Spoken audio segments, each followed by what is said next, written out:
Hey, Nosizo, good morning. How are you? I'm great, thanks. How are you? We are in Przemyśl right now at the border between Ukraine and Poland. And I am very thankful for you to join the call today.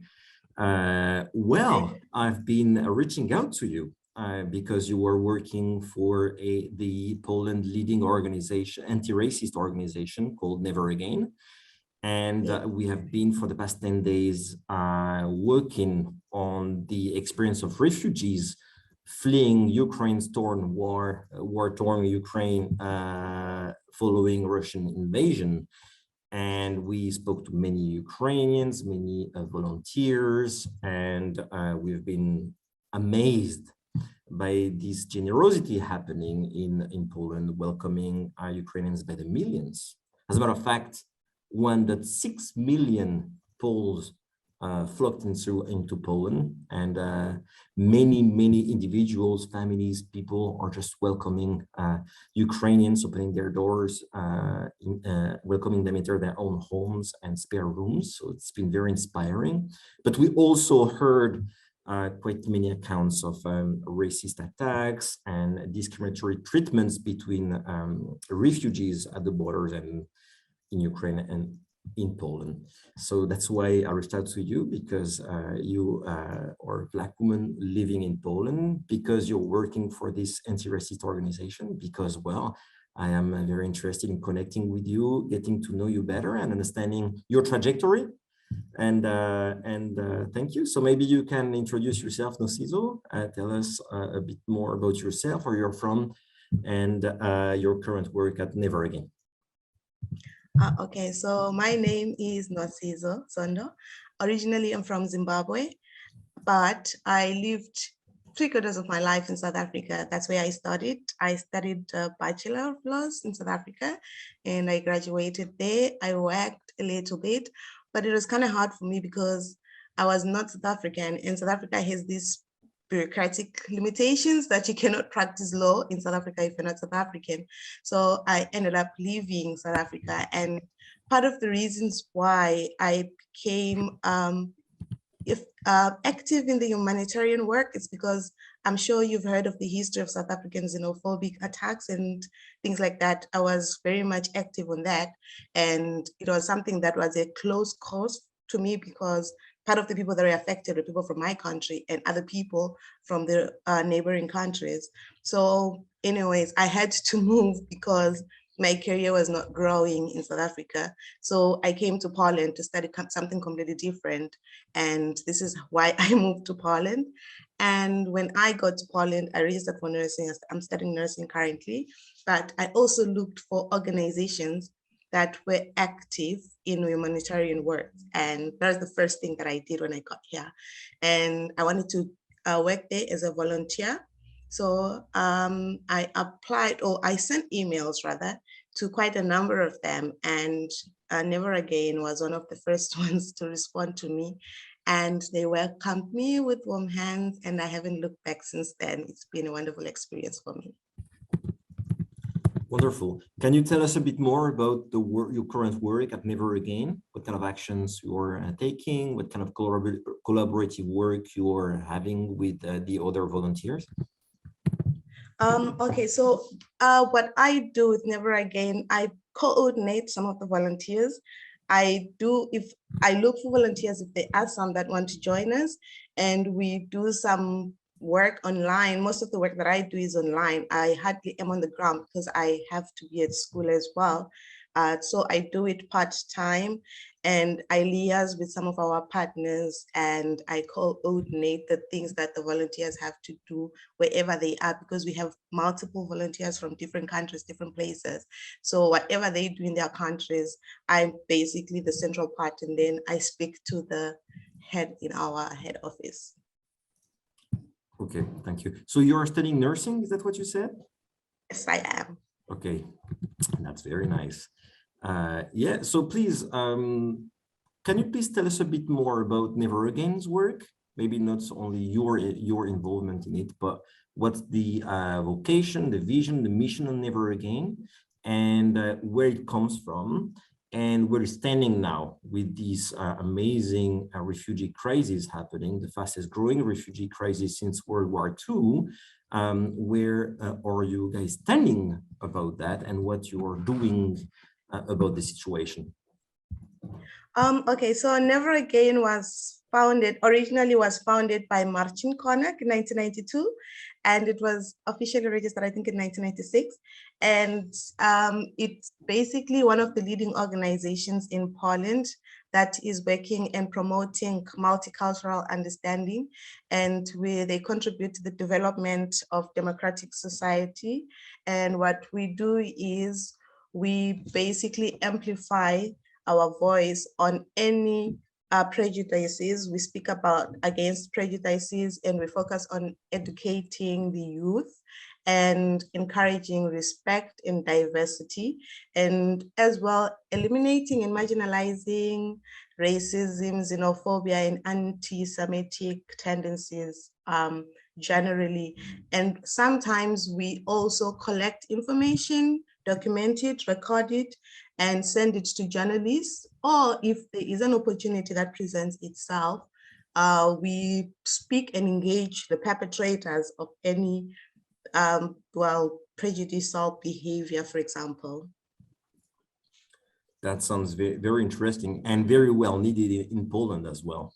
We heard even from Germany, France, we heard quite many stories, especially for the past few years, as the far rights movements are being more and more present in the society, in the political society as well. Maybe can you please tell me a bit more about your own experience as a Black woman living in Poland? Did you face situations of racism? Is that happening often? And how do you live that? How do you experience that yourself? Unfortunately, racism is alive in Poland, and it's a sad thing.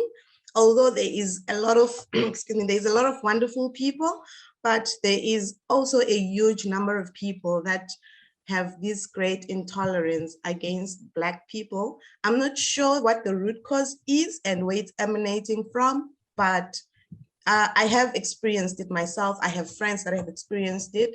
Like sometimes when you are walking in the streets, you just have someone, they'll just lower their window and just start cursing and calling you all sorts of vile names.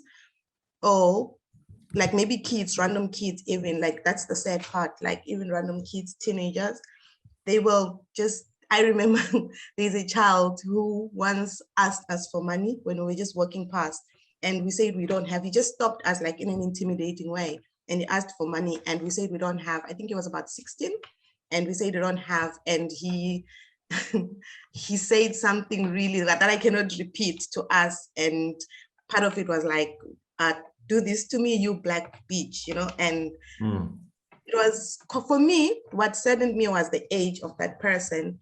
And I know that he learned it somewhere, and he has seen it somewhere, because he cannot just wake up like that.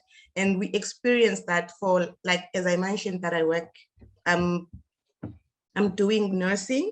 So we go to the hospitals at times.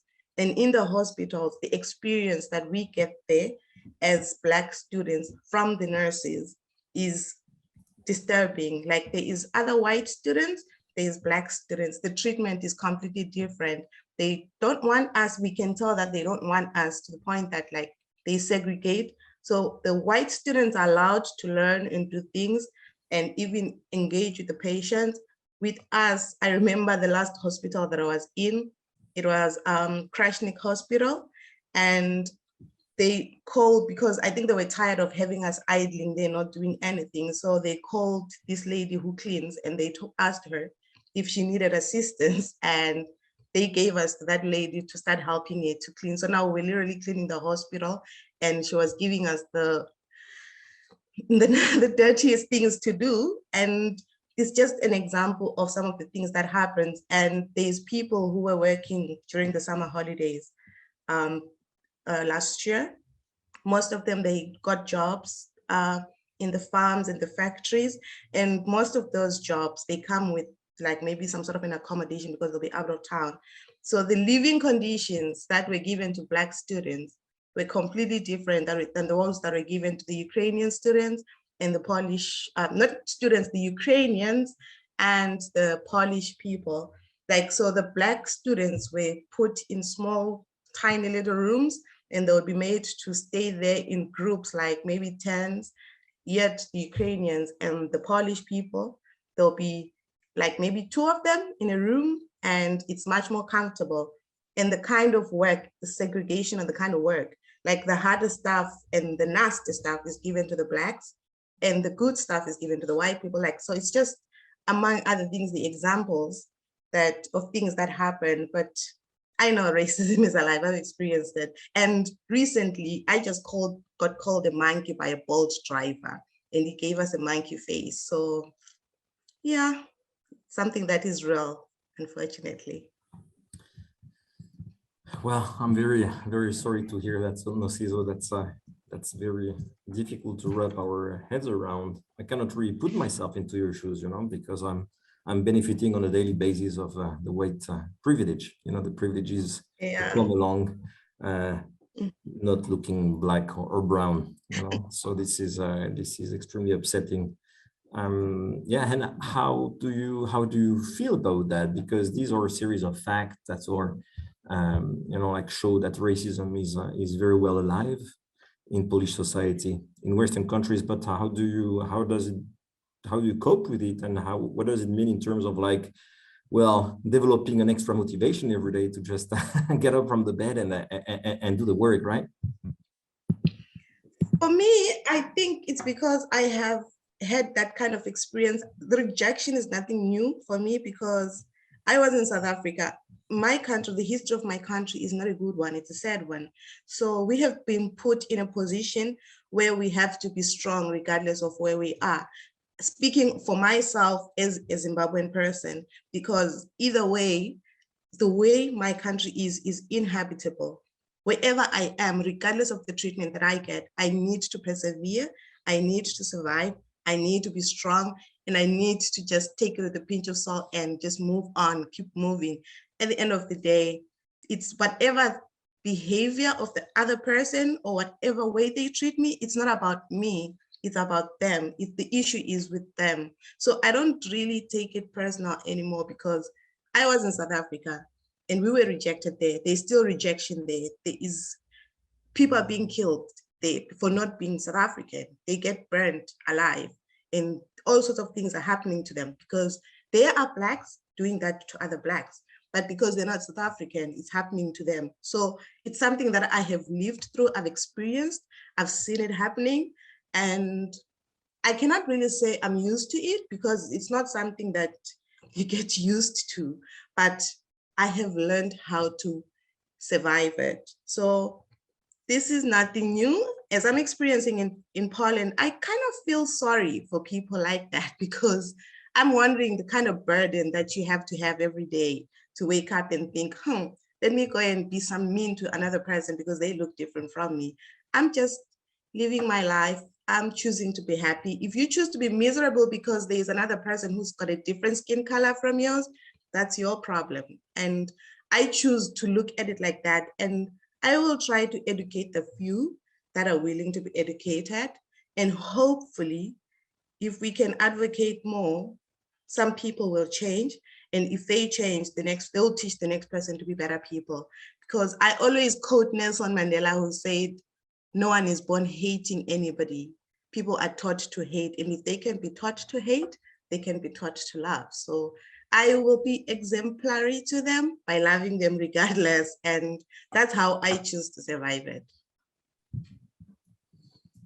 Thank you for sharing these beautiful thoughts. And yeah, that's very inspiring what you're saying. Thank you. We have observed the past years, you know, the rise of far right movements in Poland, not only in Poland, but all over, you know, Europe and in many other countries in the world. What's your views on that? Because you are obviously trying to bring about change and change society, change the hearts of people and their thoughts and their outlook on the situation. but it seems that Europe is going back, the wrong direction towards more hate, more hate towards diversity and rejection of foreigners. How do you see that? I mean, what's your views on that?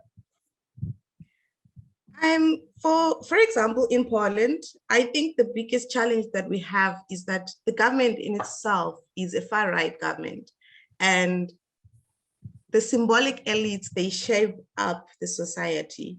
So as long as we have the leaders who are far-right, it's natural that the society will gravitate towards that, and they will also become that.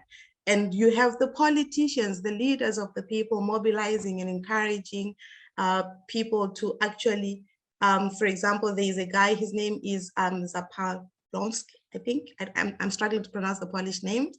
And he's a former MP, and actually he was a European Parliament member as well. And recently, since the Ukrainian crisis started, he literally posted on his social media that people, the youth, must go out there and beat up the bandits and attack the Black people because they are not welcome here. And he literally used any foul word you can possibly imagine to label Black people. And he was mobilizing and encouraging and telling the young people who are very much impressionable to actually go out and attack these people. So if we have these people, because they are the leaders and people look up to them, and they should be leading by example. And if this is what they have been put in place of leadership by these people, and this is what they say to these people, or naturally people will follow because they are their leaders. It goes without saying that they must follow what the leader says. So they think this is the right way of doing things. And I saw recently in the news, the leaders were saying that all the stuff about the Black experiences, the Black students and some Black people that were coming from Ukraine that they reported was lies. For me, I don't understand why, when there is proof and evidence everywhere and you go out and say it is a lie, what you're basically telling these people, the perpetrators, is do whatever we want, we will protect you, because as long as you are doing it to them, it's okay. We will just go out to the media and say it's a lie. And when they say it's a lie, these people feel safe to continue doing what they're doing. They are not supposed to be denying this. Denialism is one of the biggest enemies that we have, because once you deny the bad that is happening and you're sweeping it under the carpet, people who are doing it, they feel safe to continue because they know they'll never be exposed. And this is the problem that we have in Poland, because we want to pretend as if racism is not there. We want to pretend as if all these things that are being said, it's a lie. If it's real and it's happening, let's talk about it. Let's find a solution together. Let's not pretend as if it's not happening. For me, that is the problem that I'm seeing. And as long as we keep on denying, we will never change. It will just keep on getting worse, I think. And I absolutely agree with you. Yes, that's so important to raise awareness and do whatever it takes in order to bring back debate into the public space, right? That's for sure. But well, debate is impossible when those in power or actually belong to the far right side of things. That's the right? problem. Yes. Yeah. So has your organization never again been the target of threats or of the government trying to intimidate you? Not that I know of, because I have not really been with Never Again for that long. It's just been a couple of years, but as far as I have been so far, I know we've faced resistance, yes, but as of the targeting, direct targeting, I am not sure of. That's something that I cannot really speak much of. Probably maybe Professor Rafał Pankowski would be much more knowledge on that. I can't really say for sure, but I know we have really faced resistance, definitely. I can imagine. I can imagine. So can you please tell me in your own words what's happening at the border between Poland and Ukraine following the Russian invasion of Ukraine? I think it's somewhat of a paradox for me, because it's a bittersweet situation. Okay, it's something beautiful for depending on who you speak to, I would say. Okay, so for the Ukrainians, yes, it's something commendable what is happening in Ukraine. The response has been amazing. It's been great. And it's okay, it's not something that we can overshadow by the bad that has been happening. Like I said, it depends on who you speak to. And it's a proof that we are capable of doing the right things when when the need comes. And at the same time, because people talk about how Polish people have changed, the politicians, and the attitude has changed, and how wonderful, maybe they've grown. But at the same time, my question is, if they have grown, they have changed, and the attitude has changed, and there is compassion, and there is sudden love, change of heart, because bearing in mind, not so long ago, the same politicians, they spoke up of building a wall, emulating what Trump, the ideologies of Trump, they spoke about building a wall around their borders. So the same leaders that we're talking about that are now the same leaders now who come across as these saviors. I am proud of the response. I'm really happy. But why is it selective? Because if it's compassion and there is a change of heart, it should not see any color of the skin. It should not see any race. It should not see any nationality. It should be compassion, because we're a human race to begin with. So it's a bittersweet experience, I would say, a moment which I would love to see what happens after that. Perhaps things have changed. Perhaps it's a precedence of the new beginning and the new era, change of things. We have to live to see that and wait for it. But I'm a little disappointed, because as much as it's been wonderful, the way they responded to the Ukrainians specifically, because I think the compassion and the response was to the Ukrainians, I'm not so impressed about the response to the rest of the world. So why is it that there is other people that are more deserving than others? I don't know what to say about that situation. I'm torn, really. And I just want to see it play itself out and see, as soon as we get through this, I would love to see the developments post the whole Ukrainian war thing. Oh, yes, hopefully. I mean, I know that the whole world sees this different way, to treat, like white-looking Ukrainian immigrants and the others, especially Muslim, Muslim, Yes. Black and brown refugees.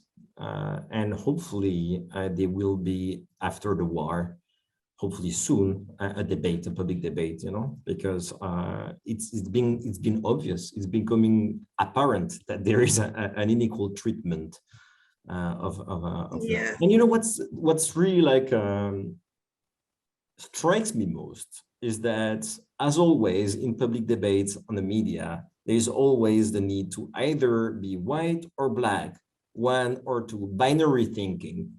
It's either you say this is wonderful, you need to support Ukrainians, or if you actually try to just be fair and shed light on both sides, of the equation, you're being, pointed out as like, well, you're actually, it's a shame you're not supporting Ukrainians. Don't you know what they're going through? Of course, you're right. It's absolutely amazing and necessary what's happening. This welcoming of those Ukrainians is critical as welcoming those 6 million refugees the past 10 years coming from Middle East. But that was not the case, and especially Poland.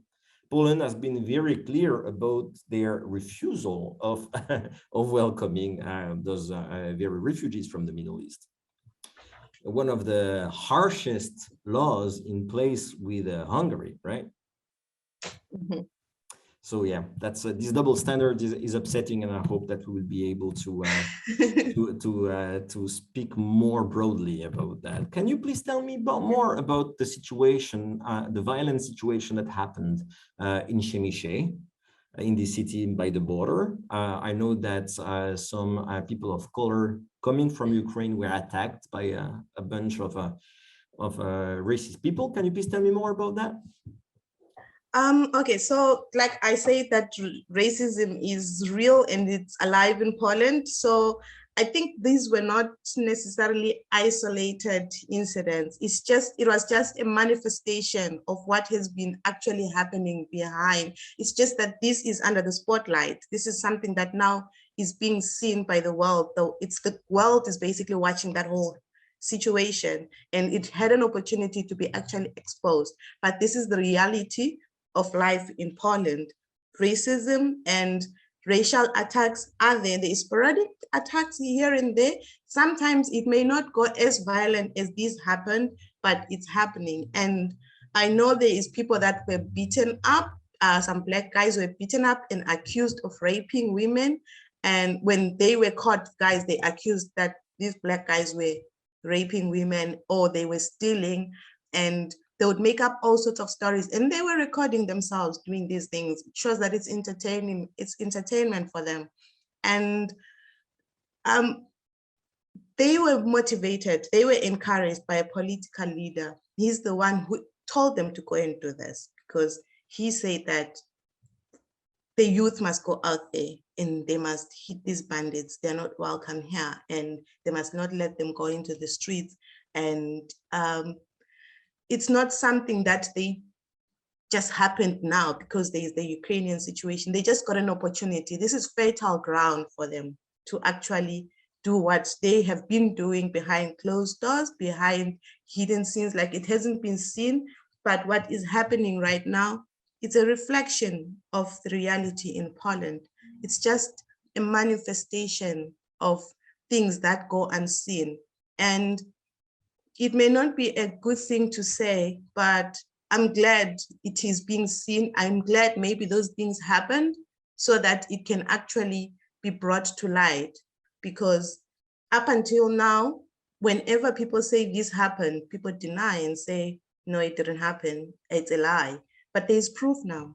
There's evidence. No matter what you say to us and say it didn't happen, we see it. It's happening. And thank you to social media. In a way, thank you to the smartphones, because everyone now is able to capture moments as they happen.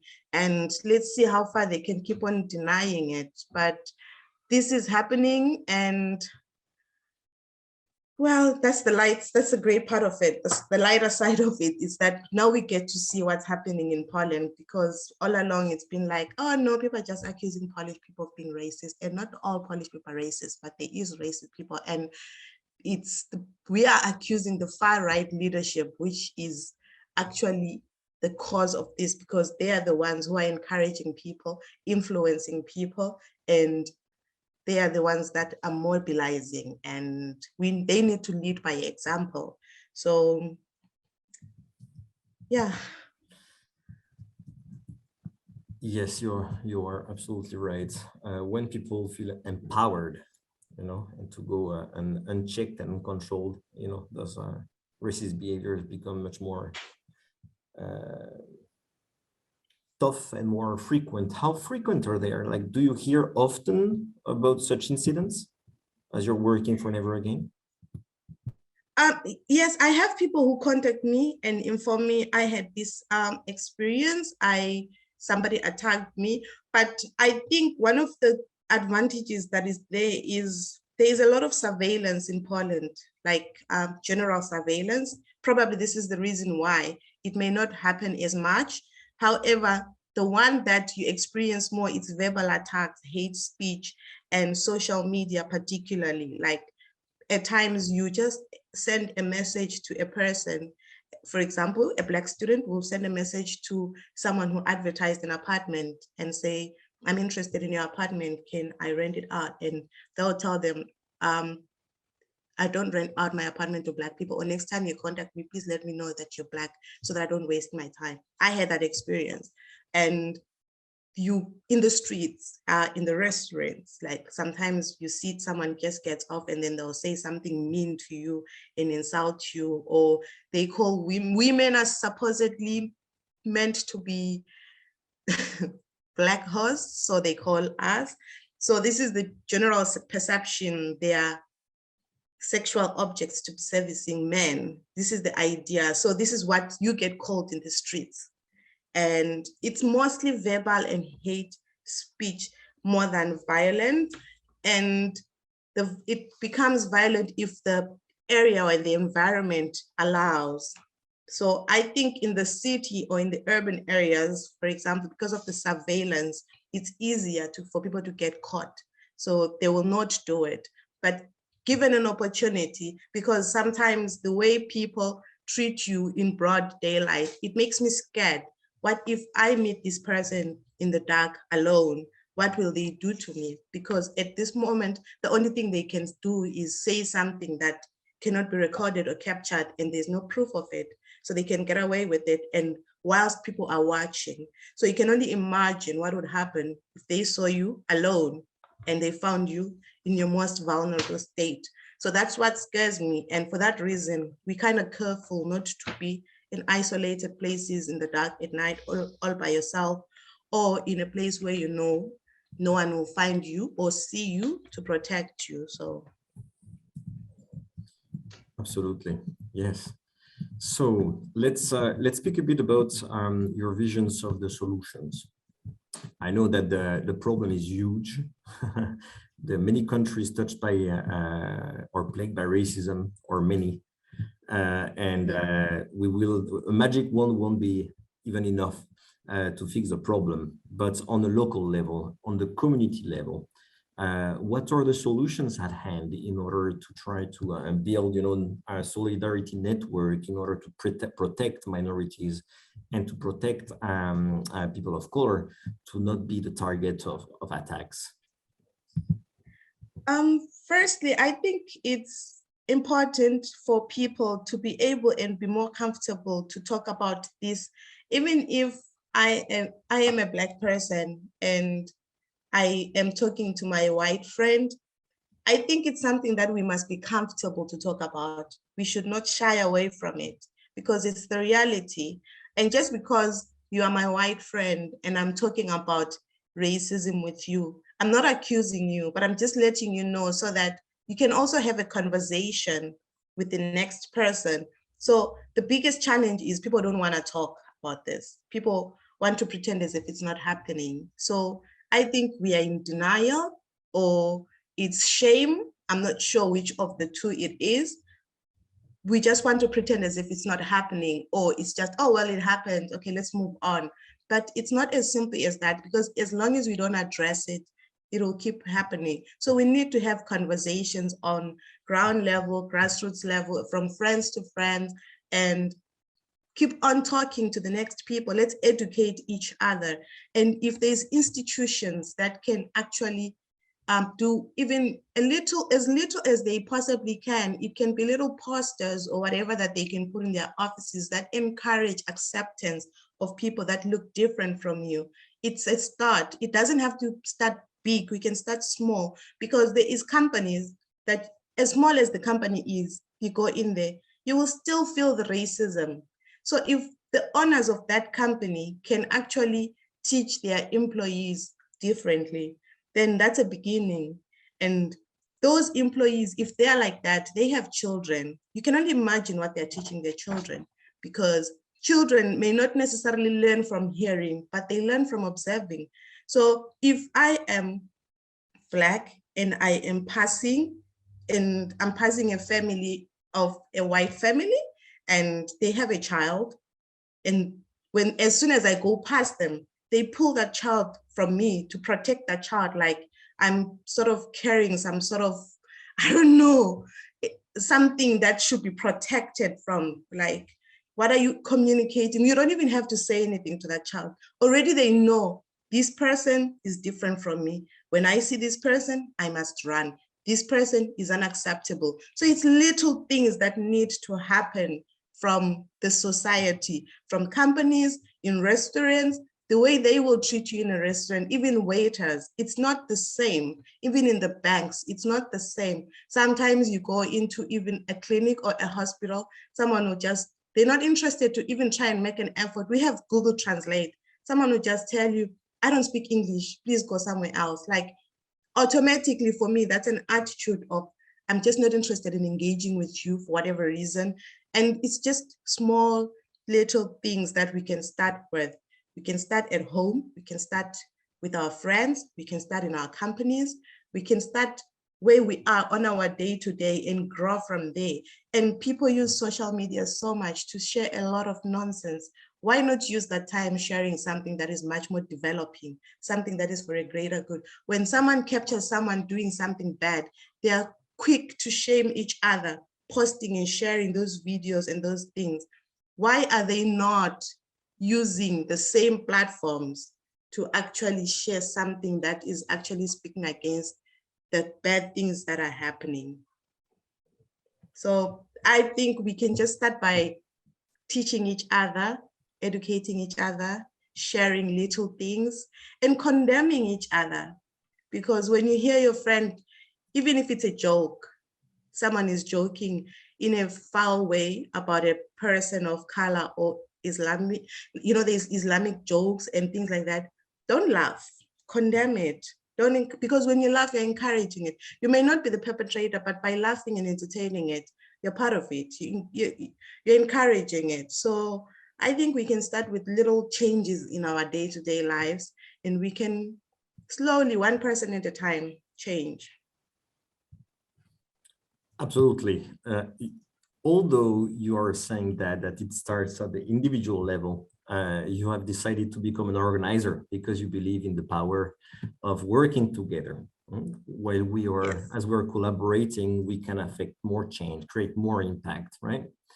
But anyway, conversations need to be public, need to be collective, and yes, I think it's awesome, you know, that this organization, Never Again, is empowering you to actually be part of the discussion. You know, like whatever we do at the Change Weavers organization we're working for, we start by identifying those emerging leaders that come from impacted communities, right? Because those that actually live the impact, whatever it is, you know, like environmental justice, gender justice, racial justice, those living the impacts, or those that actually develop the knowledge coming from the experience, and therefore they know better what kind of solutions we all need to address those problems. So I think it's wonderful that although you're the victim of lots of abuse, discrimination, racism,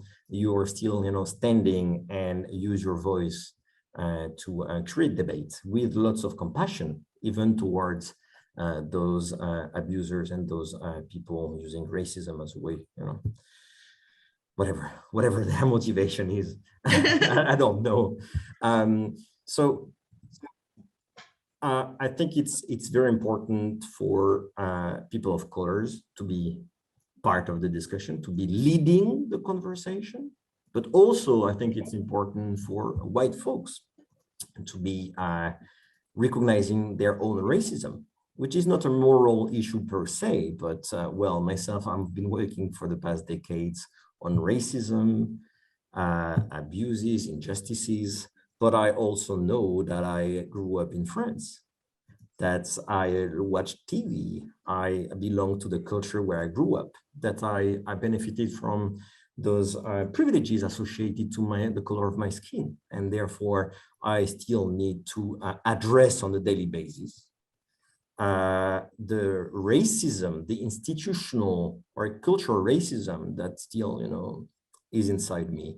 And that's why I think it's very difficult, you know, or it's easy for them to say, it's difficult for white people to say, well, I am not racist, you know, I have black and brown friends. But I think it's not only a moral issue, it's just recognizing systemic racism inside all of us.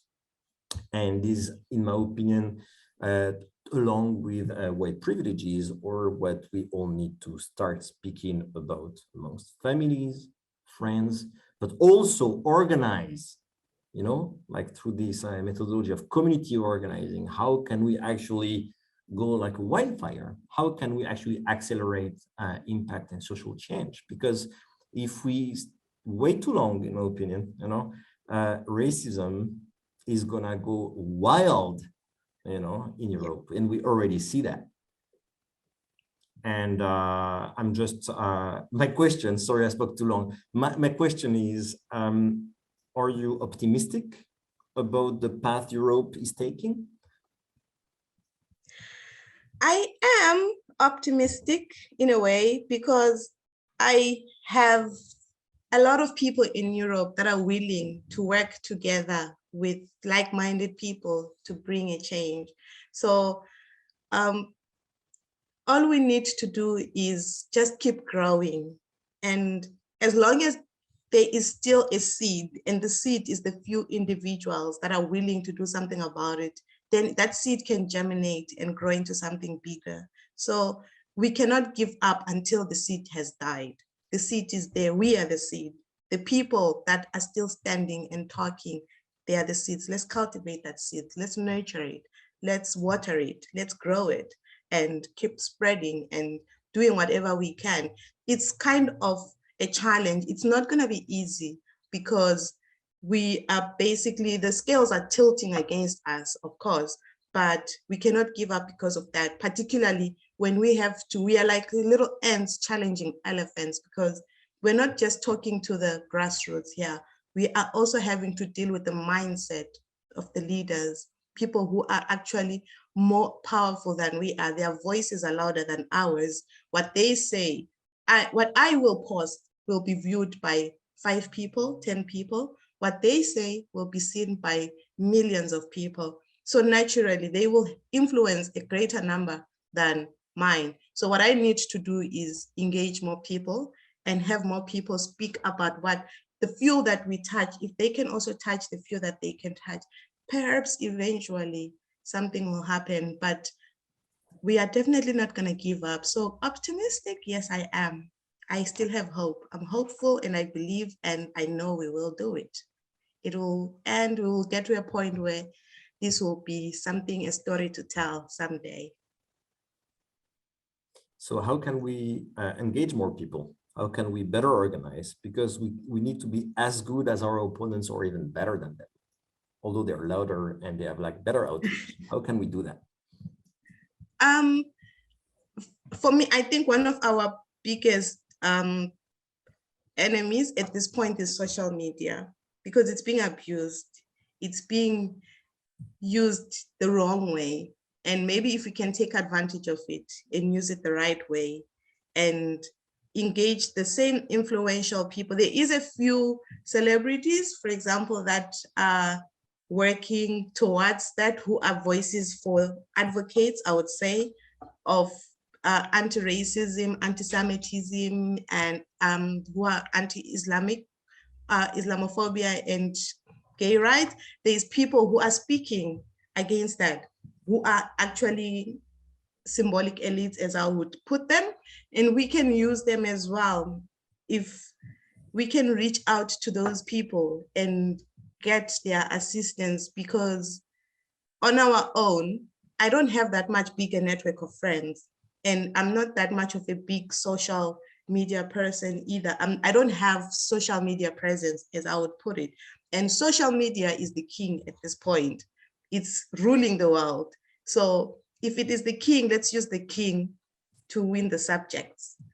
That's what I believe. So somehow, I may not know exactly what we can do, but also perhaps engaging the tech companies, because they allow some of, we know that they're after profits, and they allow some of the bad stuff that is being shared, which is working against our cause, to stay there and to continue being shared. If they can also do their part in supporting us, we're not asking them to do anything like to contribute perhaps, but we're just asking them to be on the lookout and pull out all the negative things that are against what we are working towards.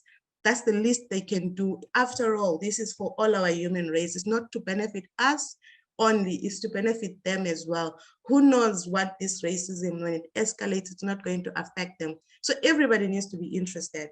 We need to take it as a matter of our personal benefit, not, oh, well, it doesn't affect me, so I'm not bothered. We can't afford to be indifferent towards this. We all have to be involved. And somehow, if perhaps it can start at schools too, I think if it can be part of the curriculum in primary schools, from kindergarten, children, when they're being taught little things like colors, shapes, they need to know this is a Black person, this is an Islamic person, this is an Indian person. We are all one. We need to love each other. There is nothing different from me, from this person. We need to be taught those things from a young age, because whilst the parents at school, parents at home are teaching children something different through their actions, let the teachers at school teach the children something different, so that when the parents do something that is wrong, the children can be in a position to correct their parents and say, but no, my teacher said this. So we can start maybe from teaching young children as well, because they are growing up with this and they are going to be the adults of the next generation. And what they're learning now is what's going to shape them to be something that they will become. So there's many ways we can do it. It's not gonna be easy, but we can't give up. We have to try. We do have to try, yes. How can people become better allies? I know that many people actually, although benefiting from this system of injustices, they feel concerned, they see what's happening, they disagree with it, and they would like to get involved. But many times we hear, people, I don't know what to do. So how can people become better allies in order to support the work of organizations like the one you're working for? If people are interested in doing this, like I'm saying, it does, for me, I start with people around me in my life. I'm one of those people. I'm probably not exactly the most popular person, because I don't care how close and how much you are to me. If you do something wrong against another person without a cause, without a reason, without any justification, I will call you to order right away. So I think in the very case, if you don't have a platform to begin with, to start within your people around you, within your family, within your circle of friends. If you're at school, start at school, because we have this fear of being misfits, I think, to the point that even when we see something bad happening, we cannot speak against it. There is so much social media bullying. I am always one of those, when everybody is laughing at something, they post a naked person and they're shaming and whatever, everyone is enjoying that. And then I'll just come out of nowhere and ask, so what is entertaining about this? Why are you enjoying shaming another person and humiliating? Why is it fun for you? What do you get out of it? So be that person who comes out and stand out and say, but this is wrong. You cannot afford to treat another person like this. And you start with the people around you, condemn them, be it your mother. If your mother is treating another person wrongly for the mere fact that they look different, they're from a different place, or they speak a different language, tell them out of love, Mommy, this is wrong. You cannot do that. And the next person, if it's your friend, you cannot be afraid of losing such relationships with people who are treating other people badly. Let's start with people around us. Let's educate them and grow from there. Because not all of us are going to have platforms to speak up and platforms to reach out everybody, but we can start with the people around us. And then eventually, if you are more interested, we can always look around. There's so many organizations that are doing this, and see where you can fit yourself in and see what your skills are, what you can offer, what you can contribute, and do the little that you can. But just don't sit, don't fold your hands, do something, be active, be involved. That's my thought. Thank you.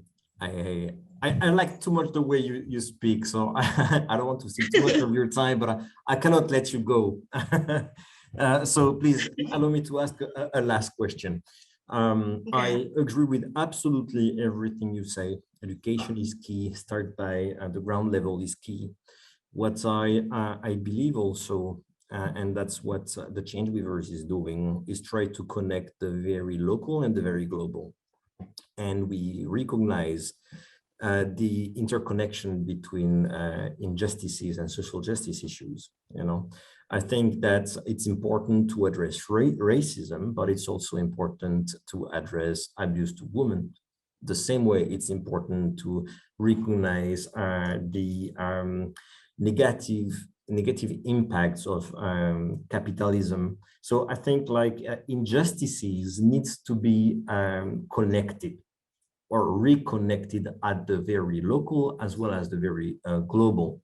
So that's why when we are traveling across the globe, covering sex trafficking, covering environmental justice, covering racial justice, we are collaborating with community organizers that are very active on the ground level, but also understand the priority of reaching out to other communities around the globe facing similar issues, so that actually we don't feel isolated anymore, so that the organizers know that they belong to a wider network, you know, of like-minded people doing the work, you know, and able together to have like a stronger voice than, you know, on the very local. Is that something that you want to develop in the future? What is it that you're doing today, or what are the seeds you saw today that will flourish and maybe bring you to actually connect with other communities, other community organizers that are across the globe facing similar issues that you do in Poland, but also put in place the solutions that collectively will bring about change? Yes, definitely. This is part of the vision, and I'm actually glad that, as it happens, that Never Again is basically working more or less in that way, because it has branches in other continents as well. And secondly, they have given me an opportunity to actually liaise with some of their partners, and the partners of Never Again are global, like they are everywhere. And I interact with most of them to establish partnerships and to strengthen those partnerships and to see what we can do together. And I think from those partnerships, more partnerships are emanating from that, and it's growing. And I'm actually very much privileged to find myself working with Never Again, because I cannot believe it sometimes, because it's been amazing for me, the opportunities that they've given me. It has allowed me to grow. When I came here, yes, I was already involved and passionate about this, but they've given me a platform to actually grow and expand, you know. And I have had an opportunity to speak to different people from different countries and attend a lot of different conferences. And that way, this is how we get into a web and intertwined and connected. And there's always common ground, and we find ourselves working together with different organizations on different things. And it's been wonderful for me. Okay, thank you, Nosizo. This has been amazing to talk to you, and I hope that we will stay in touch. I would love to to follow your work and follow the situation in Poland, because I think what's happening in Ukraine and in Poland is very, very important, not only towards understanding better what's happening in Europe, but towards building a better understanding of racial dynamics, social justice dynamics across the globe also. So thank you. It's been a beautiful speaking with you, and I hope thank you so much for the opportunity. Our followers will love the discussion we had as much as I did. Certainly. Thank you so much for the opportunity as well. Thank you.